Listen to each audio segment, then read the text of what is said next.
केदारनाथ धाम, जिसकी कथा और रहस्य को जो भी पूरा सुनता है उसके जन्मों जन्मों के पाप मिट जाते हैं और भगवान शिव उसे निरोगी और हमेशा खुश रहने का आशीर्वाद भी देते हैं। दोस्तों, आज मैं आप सभी को केदारनाथ धाम के उन 10 रहस्यों के बारे में जानकारी दूंगा जिसे हमारे भारतवासी बहुत कम जानते हैं। भगवान शिव खुद यहाँ पर 24 घंटे विराजमान रहते हैं और ऐसे में उनके इस धाम की कहानी के बारे में जो भी सुनता है वह धन्य हो जाता है। इसलिए दोस्तों, इस वीडियो को पूरा देखेंगे और कमेंट बॉक्स में हर हर महादेव जरूर लिख देना।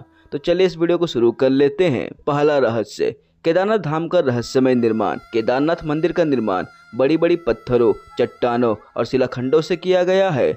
इन शिलाखंडों को आपस में जोड़ने के लिए इंटरलॉकिंग तकनीक को अपनाया गया है, जिसमें कहीं भी सीमेंट इत्यादि का प्रयोग नहीं किया गया है। अब इसमें सबसे बड़ा रोचक तथ्य यह है कि जो केदारनाथ धाम है समुद्र तल से 22,000 फीट की ऊंचाई पर स्थित है और इतनी अधिक ऊंचाई पर इतनी विशाल शिलाखंडों को पहुंचाना और फिर उन्हें एक के ऊपर एक रखकर इंटरलॉकिंग करना किसी मानव के लिए सक्षम नहीं दिखता। आज तक इस रहस्य का खुलासा नहीं हो पाया है कि आखिर इतने भारी पत्थर को इतनी ऊंचाई पर ले जाकर तराशकर मंदिर की शक्ल कैसे दी गई होगी, खासकर यह विशालकाय छत कैसे खंभों पर रखी गई होगी। दूसरा रहस्य है केदारनाथ धाम के भौगोलिक स्थिति। केदारनाथ धाम में एक तरफ करीबन 22,000 फुट ऊंचा केदार, दूसरी तरफ 21,600 फुट ऊंचा खर्चकुंड और तीसरी तरफ 22,700 फुट ऊंचा भरतकुंड पहाड़ है। न सिर्फ 3 पहाड़ बल्कि 5 नदियों का संगम भी है केदारनाथ में। यहाँ मंदाकिनी, मधुगंगा, क्षीरगंगा, सरस्वती और स्वर्ण गौरी है। इन नदियों में अलकनंदा की सहायक नदी मंदाकिनी आज भी मौजूद है।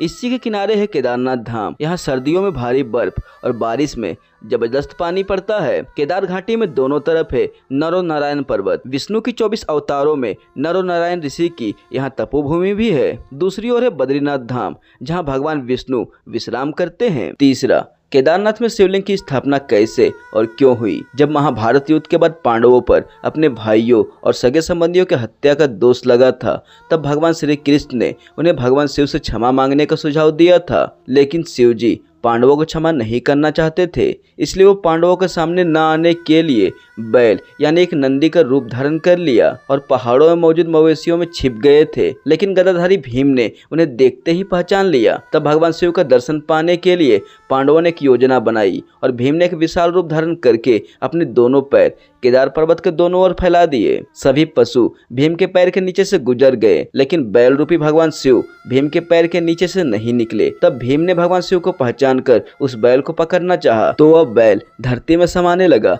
तभी भीम ने बैल का पिछला भाग कस के पकड़ लिया। भगवान शिव ने पांडवों की भक्ति से प्रसन्न होकर उन्हें दर्शन देकर पाप मुक्त कर दिया। कहा जाता है कि तभी से भगवान शिव यहाँ बैल के कुबड़ की आकृति में पूजे जाते हैं। मान्यता है कि इस बैल का मुंह नेपाल में निकला था, जहाँ भगवान शिव की पूजा पशुपति नाथ के रूप में की जाती है। चौथा रहस्य, इस मंदिर का निर्माण किसने और क्यों किया। ऐसा कहा जाता है कि इस मंदिर के निर्माण से पहले यहाँ पर एक दूसरा मंदिर हुआ करता था, जिसे पांडवों ने बनाया था। लेकिन वक्त के थपेड़ों की मार के चलते वह मंदिर विलुप्त हो गया। उसके बाद जगत गुरु आदि शंकराचार्य जी केदारनाथ आए और फिर उन्होंने इस मंदिर का निर्माण करवाया था। इस मंदिर के पीछे ही उनकी समाधि है।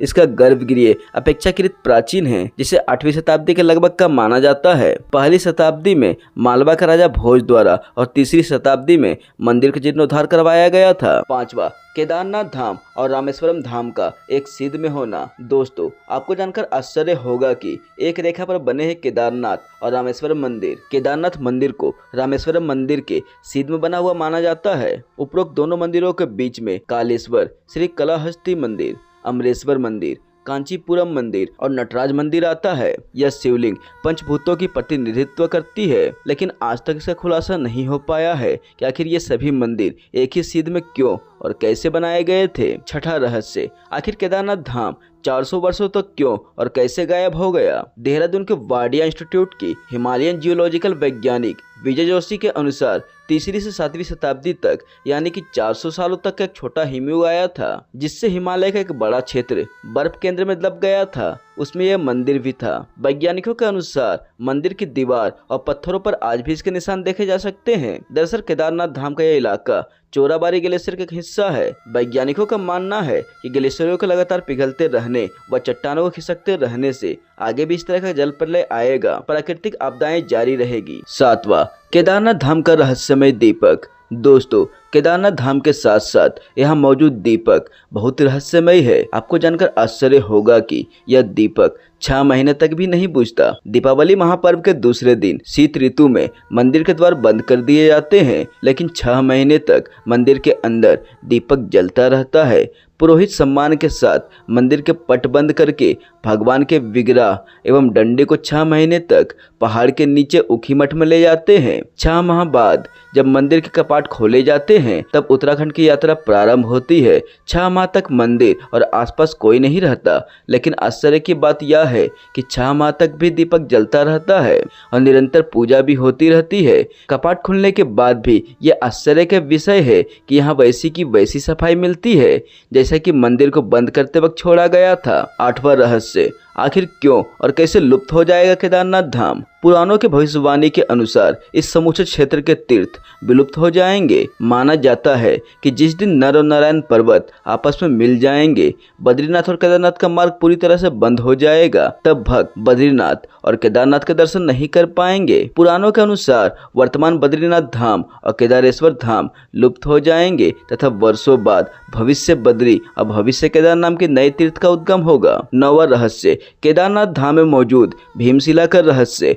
वर्ष 2013 में आई प्राकृतिक आपदा के बारे में कौन नहीं जानता। यह आपदा इतनी भीषण थी कि लगभग 1000 से भी ज्यादा भक्तों की मृत्यु हो गई थी और केदारनाथ जाने का मार्ग पूरी तरीके से तहस नहस हो गया था। लेकिन आश्चर्य की बात तो यह है कि मुख्य मंदिर को कुछ भी नुकसान नहीं पहुंचा। इसका कारण था बाढ़ के पानी से बहकर आया एक विशाल चट्टान, जिसे हम भीमशिला के नाम से जानते हैं।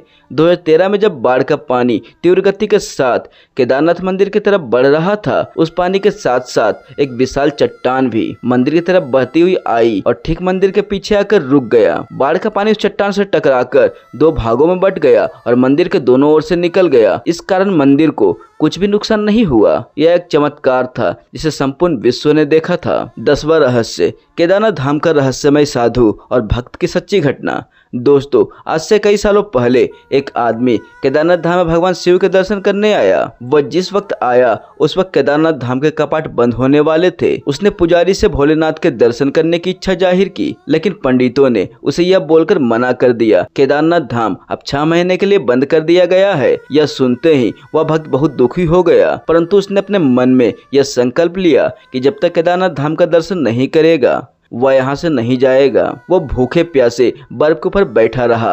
रात हुई और थोड़ी देर बाद एक साधु उसके पास आया और उसने कुछ खाने के लिए उस भक्त को दिया। फिर उस साधु ने उसके सिर पर हाथ फेरा। ये करते ही उस भक्त को नींद आ गई। वो भक्त जैसे ही उठा तो देखा कुछ पंडित केदारनाथ मंदिर का दरवाजा खोल रहे हैं। यह देखकर वह मंदिर की तरफ भागा और पंडित से जाकर बोला, आपने तो बोला था कि अब केदारनाथ मंदिर के कपाट ठीक 6 महीने बाद खुलेंगे, लेकिन आपने तो एक दिन में ही से दोबारा खोल दिया। यह बात सुनते ही उस पंडित के होश उड़ गए, लेकिन पंडित ने उस भक्त की ओर गौर से देखा और कहा, तुम तो वही भक्त हो ना जो 6 महीने पहले आए थे और दर्शन करना चाहते थे। उस भक्त ने बोला, हाँ मैं वही हूँ, पर आपने तो कल ही मंदिर के दरवाजे बंद किए थे, लेकिन 6 महीने बाद आप क्यों बोल रहे हैं? पंडित ने पूछा कि मंदिर के दरवाजा बंद होने के बाद तुम्हारे साथ क्या क्या हुआ था, पहले तुम ये बताओ। उस भक्त ने जैसे ही साधु की बात कही, एक अघोरी बाबा आए और मुझे खाने को फल दिया और मेरे सिर पर हाथ फेरा। फिर मुझे नींद आ गई और जब मैं जागा तो देखा कि आप मंदिर का दरवाजा खोल रहे हैं। पंडित यह बात सुनते ही उस भक्त के चरणों में गिर पड़ा और कहा कि आप जैसे शिव भक्त को मैं समझ नहीं पाया। भगवान भोलेनाथ ने समय चक्र को पल भर में आपके लिए 6 महीने आगे कर दिया ताकि आपको तकलीफ ना हो। दोस्तों, यह घटना बिल्कुल सच्ची है। भोलेनाथ तो सिर्फ भाव के भूखे हैं, चाहे देव हो या दानव। जिसने भी उन्हें सच्चे मन से पूजा की वो तो उसी के हो गए। तो दोस्तों, ये थे केदारनाथ के 10 अनसुलझे रहस्य। वीडियो अच्छा लगा तो वीडियो को लाइक करके शेयर करे और सब्सक्राइब करके बेल आइकन पर भी प्रेस करना नहीं भूले। तो चलिए मिलते हैं किसी एक नए वीडियो के साथ, तब तक के लिए जय श्री केदार।